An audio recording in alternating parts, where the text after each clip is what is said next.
ஒரு குடும்பம் செழிக்க ஒட்டுமொத்த தமிழ் மக்களின் வாழ்க்கையை கேள்விக்குறியாக்கினார்கள். இதை மறக்குமா தமிழகம்?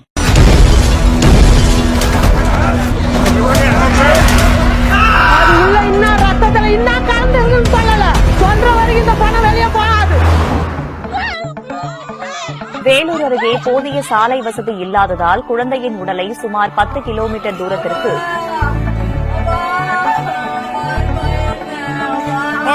தமிழகம் யாருக்கு ஒரு சொட்டு தண்ணி இல்லாம வீட்டுல கஷ்டப்பட்டு இருக்கோம். கவித்திடும் தமிழகம் அது யாரால இருக்காங்க பேடு வாங்க முடியல. மாற்றங்கள் இல்லை, மாற்றங்கள் மட்டும் தானே வந்தது.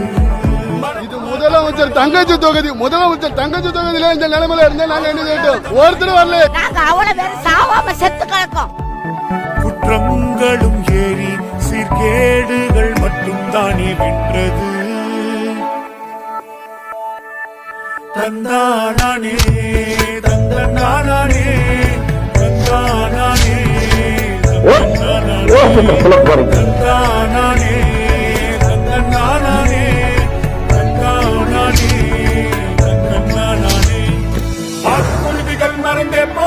ஓட்டு போட்டீங்களா? யாருக்கு ஓட்டு போட்டீங்க? சுகாதாரமும் செஞ்சே போச்சு, தமிழ் மக்கள் கனவுகள் ஒழிஞ்சே போச்சு, பொருட்களும் அதிகம் ஆச்சு, தமிழ்நாட்டின் எதிர்காலத்தை சீரழித்து ஒரு குடும்பம் அதை கொண்டாடுவே.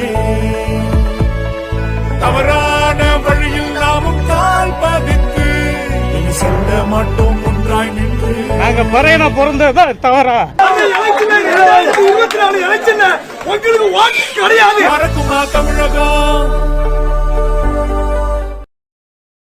நாளைய தலைமுறை தலையெழுத்து மாற வேண்டும் என்றால் அதற்கு நாம் தமிழர் ஆட்சி வர வேண்டும்.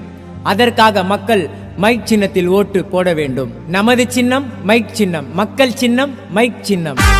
வாக்களியுங்கள் மைக் சின்னத்தில்.